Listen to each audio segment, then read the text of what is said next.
Parmi les nombreux maux qui affectent l'humanité, il en est un dont je veux m'entretenir avec vous sur cette bande, qui est bon, considéré par bien des gens comme particulièrement ennuyeux et pénible, c'est l'insomnie. Vous savez, les causes de l'insomnie ne sont pas vraiment parfaitement connues encore. Même les phénomènes de sommeil ne font l'objet d'études scientifiques que depuis quelques années, cependant, seulement.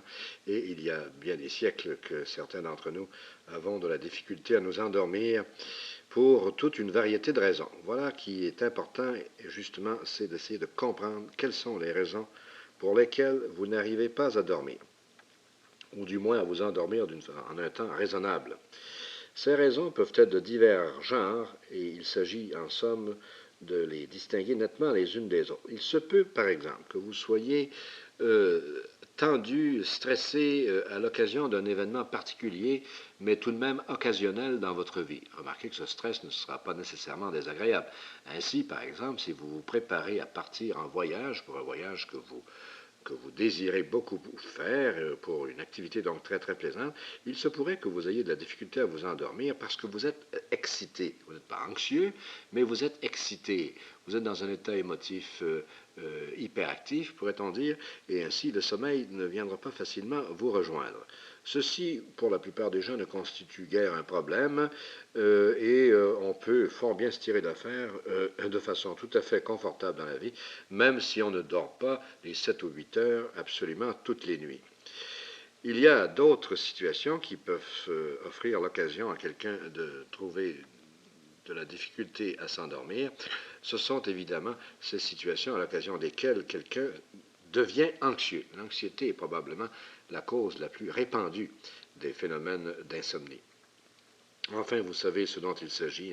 Si vous êtes inquiet, si vous êtes agité, si vous vous sentez menacé, si vous n'arrivez pas, en quelque sorte, à faire le ménage dans les idées qui provoquent cette anxiété et cette peur, il va être difficile pour vous de vous endormir. Voyez-vous, le sommeil ne nous vient que quand nous sommes dans un état de repos à la fois physique et mental. S'il y a dans votre tête toute une cavalcade d'idées, d'images terrifiantes qui se succèdent, vous ne trouverez probablement pas le sommeil.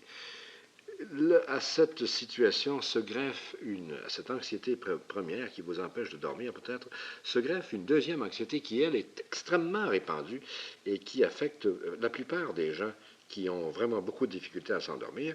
C'est l'anxiété qu'ils font à propos de leur insomnie. En quelque sorte, tout se passe un peu de la façon suivante. Voici la personne qui se met au lit en se disant « Ah mon Dieu, ce soir, ça va être comme tous les soirs, je n'arriverai pas à m'endormir. Demain, je vais être toute chiffonnée. La journée va être très pénible. Je vais m'endormir continuellement.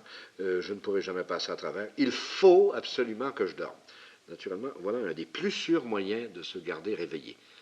Le sommeil n'obéit pas à nos impératifs. Il y a bien peu de choses, vous l'avez remarqué, qui obéissent à nos impératifs. Et quand je dis que la pluie cesse, elle continue à tomber, et quand je dis il faut que je dorme, ben je dors si je dors, mais je ne dors pas si je ne dors pas. Et il ne sert à rien de s'énerver, de se révolter, de se mettre sous tension, puisque tous ces phénomènes contribuent justement à maintenir l'insomnie. Ainsi donc, si vous avez une certaine difficulté à vous endormir, il serait absurde que vous commenciez à vous dire qu'il faut absolument que vous dormiez.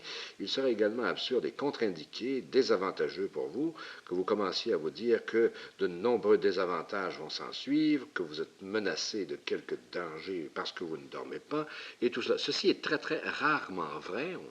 On compte probablement sur les doigts d'une main les gens qui sont décédés à la suite de ne pas avoir suffisamment dormi. Il se peut que votre insomnie vous apporte des inconvénients, des ennuis, des maux de tête, des somnolences le jour suivant, mais tout ceci ne constitue pas encore une tragédie, ni un motif à vous affirmer de façon péremptoire et de façon ardente qu'il faut absolument